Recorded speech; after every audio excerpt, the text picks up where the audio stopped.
درود به شما زبان آموزان گرامی. امین بنی جمالی هستم و میخوام اولین دوره از کلاس‌های آنلاین آموزش زبان انگلیسیمون رو بهتون معرفی بکنم.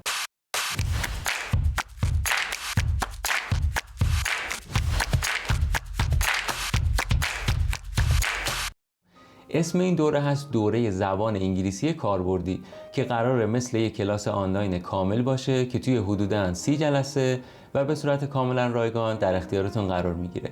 گفتم قراره کلاس آنلاین باشیم، این یعنی چی؟ ببینید تا الان احتمالاً دو مدل آموزش آنلاین زیاد دیده باشید.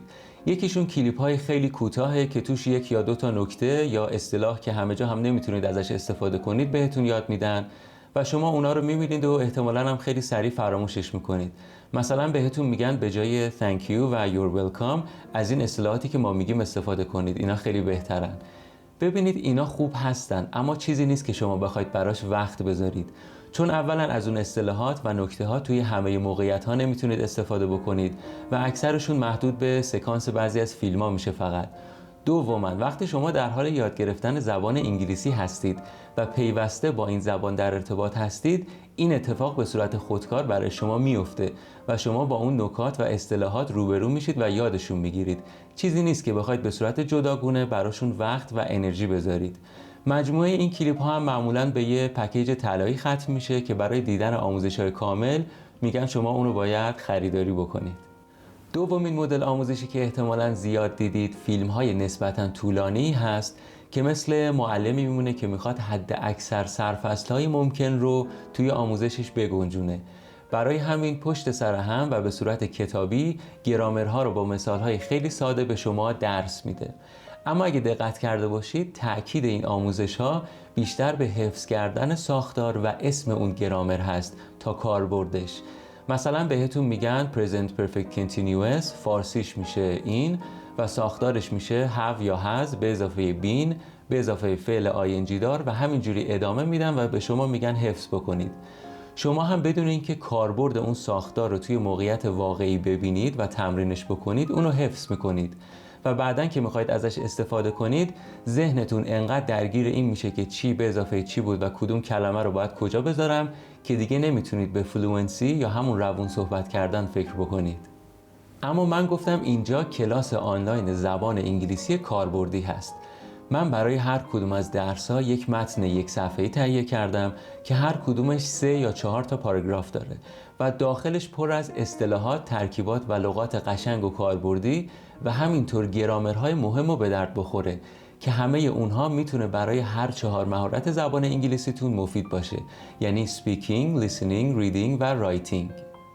من هر کدوم از متن‌های درس‌ها رو 2 بار به صورت کامل براتون میخونم، یه بار اول ویدیو و یه بار آخر ویدیو و در حین درس دادن پاراگراف ها رو دوباره به صورت جداگونه براتون میخونم و این بار در حین خوندن اگر نکته‌ای داشت یا اگر گرامری بود که نیاز به توضیح دادن داشت براتون توضیح میدم.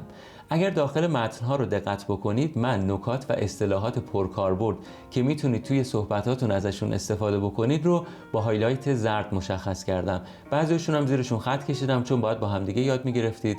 حالا بریم توی درس متوجه میشید. نکات گرامری رو با هایلایت قرمز مشخص کردم و حروف اضافه رو که شما باید حفظ بکنید با هایلایت سبز. پیشنهاد میکنم کلاس ها رو از کانال یوتیوب ما دنبال بکنید چون اونجا هم فیلم ها در دسترس تر هستن برای شما و همین که با نظم بهتری کنار هم قرار میگیرن.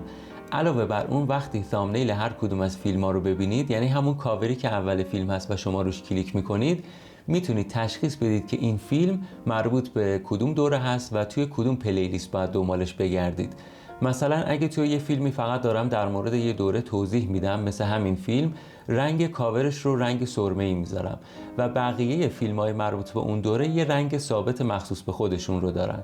علاوه بر اون چند تا ستاره بالای هر کدوم از کاورها میبینید که اون ستاره ها تعدادشون نشون دهنده سطح تقریبی اون دوره هست.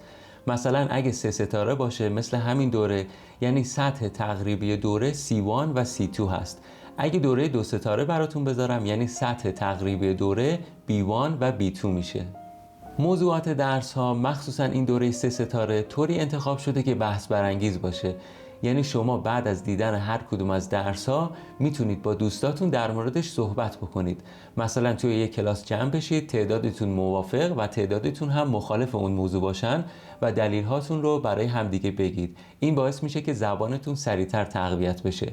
یه نکته دیگه هم یادتون باشه، این موضوعات عقاید شخص خاصی رو بیان نمیکنه و صرفاً برای آموزش زبان و کاربردی بودنه که بحث برانگیز انتخاب شده. یه نکته خیلی مهم رو اینجا گوش بکنید. یاد گرفتن هر مهارتی با توجه به توان یادگیریتون و سرعت یادگیریتون توی یه نقطه سخت میشه و تنها چیزی که به شما کمک میکنه تا از اون نقطه دشوار رد بشید پیوسته تمرین کردن اون مهارت درست توی همون نقطه‌ای هست که شما گیر کردید و چیزی که به این استمرار خیلی کمک میکنه داشتن یه دلیل قویه. شما باید بدونید برای چی دارید زبان انگلیسی میخونید که وقتی به اون نقطه سخت برخوردید تسلیم نشید و تمرین خودتون رو ادامه بدید. دلیلتون برای یادگیری زبان انگلیسی چیه؟ دلیل هر شخصی برای یاد گرفتن زبان انگلیسی میتونه منحصر به فرد باشه. یکی به مهاجرت فکر میکنه، یکی برای کارش نیاز داره تا با بیزنس‌های خارج از کشور ارتباط بگیره، یکی میگه من دوست دارم کتاب‌ها رو به زبان انگلیسی بخونم چون خیلی‌هاشون ترجمه نمیشن، خیلی‌هاشون هم که ترجمه میشن برای اینکه مجوز بگیرن کلی جاهاش باید تغییر بکنه و تحریف بشه. یکی هم میگه من دوست دارم ویدیوهای آموزشی رو به زبان اصلی و بروز ببینم و منتظر نباشم تا فایل زیرنویسش یا دوبلش بیاد.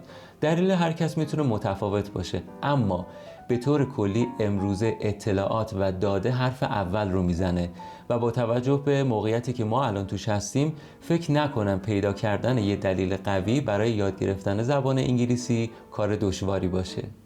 پس اگر یادگیری سخت شد یادتون باشه باید تمرین پیوسته داشته باشید. دوما بدونید ما آموزش‌های دیگه‌ای با سطح‌های مختلف هم براتون میذاریم، همون تعداد ستارهایی که براتون توضیح دادم. اما اگر یک آموزش رو شروع کردید و به اون نقطه سخت رسیدید هیچ وقت آموزش یا کتابتون رو عوض نکنید، چون تمام آموزش‌ها با هر سطحی که باشن بالاخره توی نقطه دشوار میشن و اگه شما فکر کنید به اون نقطه سخت که رسیدید بهتره آموزش یا کتابتون رو عوض بکنید، بعد از یه مدتی میبینید 5 تا کتاب زبان مثلا شروع کردید که هر کدومش فقط 20 یا 30 صفحه اولش رو خوندید، گذاشتیدش کنار و رفتید سراغ کتاب یا آموزش بعدی. مثل اکثر ماها که کتابخونه هامون پر از کتاب‌های آموزشیه که فقط صفحات اولش رو نکته برداری کردیم، هایلایت کشیدیم و بقیه‌اش سفید و دست نخورده مونده. این نکته‌ای که گفتم برای تمام مهارت‌ها صدق میکنه، چه یادگیری زبان انگلیسی باشه، چه نرم افزار باشه و یا مهارت هنری که شما قصد دارید یاد بگیرید. برگردیم سراغ دوره‌های خودمون. پیشنهاد من به شما برای گذروندن این دوره‌ها اینه که هر کدوم از درس‌ها رو شما چندین بار باید گوش بدید. شاید نیاز باشه یه درس رو 10 بار گوش کنید، بستگی به خودتون داره. فکر نکنید بعد از 2 بار گوش دادن باید همش رو عالی متوجه بشید. هرچی بیشتر این درس‌ها رو گوش بدید، گوشتون به این متن‌ها بیشتر عادت میکنه و باعث میشه که مهارت لیسنینگتون تقویت پیدا بکنه. بعد از اون اعتماد به نفس این رو پیدا میکنید که خودتون با صدای بلند چندین بار از روی متن‌ها بخونید. این باعث میشه که مهارت ریدینگتون قوی بشه. بعد از این 2 تا مرحله میرسیم به مرحله حفظ کردن. یعنی شما باید به صورت مدرسه‌ای و کلمه به کلمه اول پاراگراف‌ها رو و بعد کل متن رو حفظ بکنید. بعد که بهش تسلط کامل پیدا کردید بدون نگاه کردن به متن جلوی آینه وای میسید و اون رو برای خودتون پرزنت میکنید، ارائه میدید. یا اگه با دوستانتون توی یک کلاسی هستید اون رو برای همدیگه کنفرانس میدید. این باعث میشه که مهارت اسپیکینگتون تقویت پیدا بکنه و بعداً توی موقعیت‌های دیگه که در حال صحبت کردن هستید ذهنتون به صورت خودکار این جمله‌ها و اصطلاحات رو به یاد میاره و ازشون استفاده میکنه. این خیلی براتون مفیده، مخصوصاً اینکه اصطلاحات رو توی متن‌های کاربردی قبلا دیدید و باهاشون آشنا شدید. دقت کنید اینجا شما متن‌ها رو به صورت کلمه به کلمه دارید حفظ میکنید و کاری به ساختار اصطلاحات و قواعد گرامری ندارید. بعد از این میرسیم به مرحله 4. چون شما تمام این اصطلاحات رو توی متن‌های واقعی دیدید و کاربردشون رو متوجه شدید، میتونید از تمامشون توی رایتینگتون هم استفاده بکنید و این باعث میشه که سطح رایتینگ خودتون رو ارتقا بدید. پس این شد هر 4 مهارتی که با دیدن این دوره‌ها میتونید تقویت کنید. نکته‌های گرامری و بعضی از اصطلاحات مهم رو سعی کردیم که در طول دوره توی درس‌های مختلف براتون تکرار بکنیم، چون این باعث میشه که کاربردشون رو توی موقعیت‌های مختلف ببینید و اون رو بهتر یاد بگیرید. علاوه بر اون این باعث میشه که مهمترین پارامتر یعنی تکرار شدن رو ذهنتون تجربه بکنه. یکی از مهمترین ویژگی‌های این دوره که به شما خیلی کمک میکنه جزوه PDFی هست که به صورت جداگونه با هر درس در اختیارتون قرار میگیره و میتونه به صورت چشمگیری توی وقت و انرژی شما صرفه‌جویی کنه. حالا این فایل PDF چی هست؟ ببینید شما هر وقت یه متن جدیدی رو میخونید باید برید لغات و اصطلاحاتش رو برای خودتون سرچ کنید.